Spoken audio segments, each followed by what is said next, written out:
Tivéssemos salvos os povos das florestas, Anastácias, Dandaras das Cafuas e os zumbis da escravidão.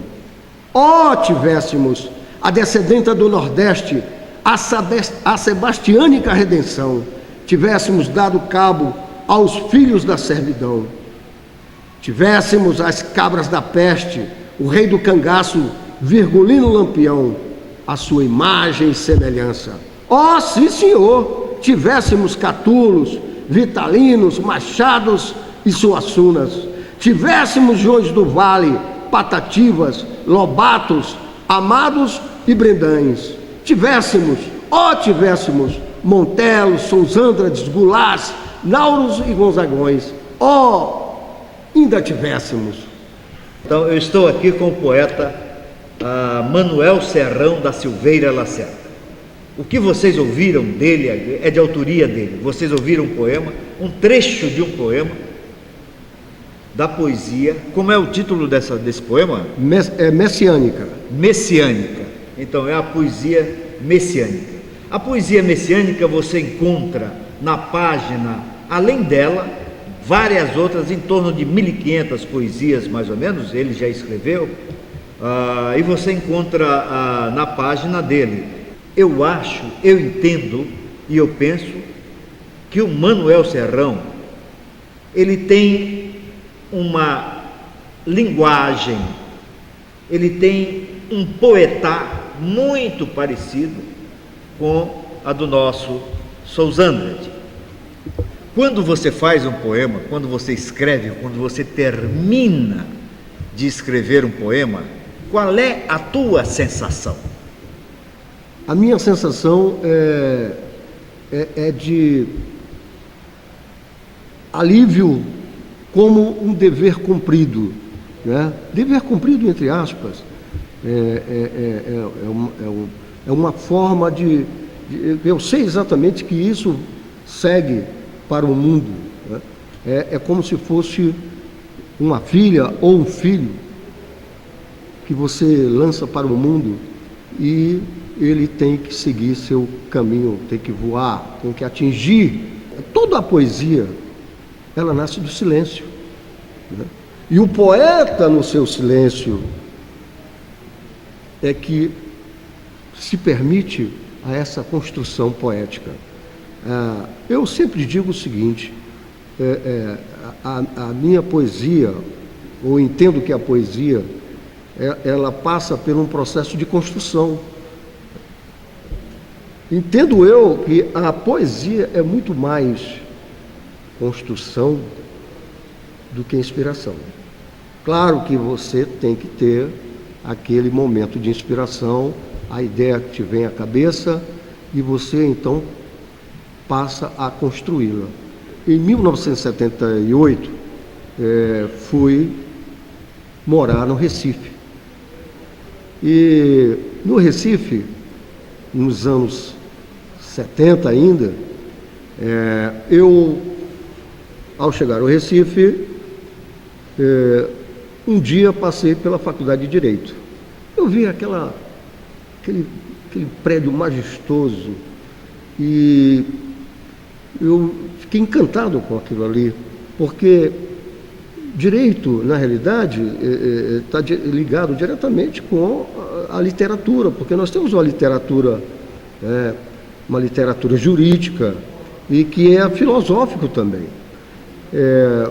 Fiz um vestibular para Direito, entrei na Faculdade de Direito Recife, da Universidade Federal de Pernambuco, e lá chegando, com toda aquela atmosférica científica, né? E de grandes poetas, de grandes literatos que passaram por lá. Aqui cito alguns, como Castro Alves, né? O Rui Barbosa, o próprio Rui Barbosa passou pela Faculdade de Direito do Recife, enfim, entre tantos grandes intelectuais, poetas, o próprio Viriato Corrêa passou por lá. Enfim, isso já me despertara aquela curiosidade. E eu tinha o seguinte, né, nesse dia a dia, quando eu ia à faculdade de Direito, o que é que ocorria? Ao lado da faculdade, ou bem próximo à faculdade, na rua 7 de Setembro, tinha uma grande livraria chamada Livro 7. Livro 7. Eu acredito que o poeta tenha conhecido, porque É o poeta verdade. residiu em Recife. Exatamente, eu também morei em Recife. Então, essa veia poética, digamos assim, quando ela passou a ser materializada, foi exatamente no Recife, né? E naquele ambiente de faculdade, eu cheguei a conhecer um grande poeta pernambucano chamado Eric Suluna, né? E outros grandes poetas. Poeta maldito. Maldito, exatamente. Eric Suluna é um dos grandes poetas malditos, consagrado No Recife. no Recife. E então, a partir daí é que eu comecei a fazer alguns rabiscos, escrever alguns poemas. Por que o teu estilo é muito parecido com o estilo do Souza Andrade? Olha, De onde nasceu esse estilo? é um estilo que é a minha linguagem, né? Eu nunca tinha antes tido acesso à literatura, à poesia de Souza Andrade. Mas eu passei a escrever assim, porque eu não tenho, é a minha forma de expressão, é a minha forma de linguagem, é a minha poesia. É uma poesia semiótica. Né? Semiótica, é uma poesia que eu busco também a questão dos signos, dos significantes, dos significados.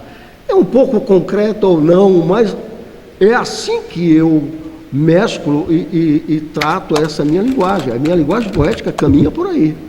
Não tem algo previamente definido. Por que somente agora você está pensando na publicação de um livro? O fator que mais me atrapalhou, digamos assim, foi a autocrítica sobre o que eu escrevo.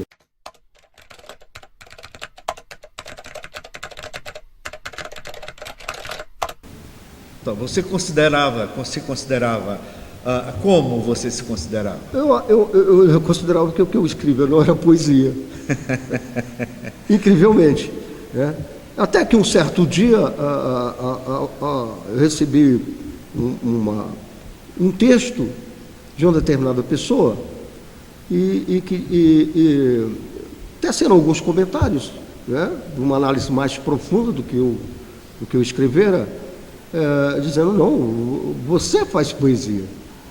Que ótimo, que Não, ótimo. a partir daí Você acreditou? É que eu para e passo, lentamente fui entendendo que o que eu realmente escrevi era poesia. Era poesia. Isso foi muito bom para eu, porque foi como se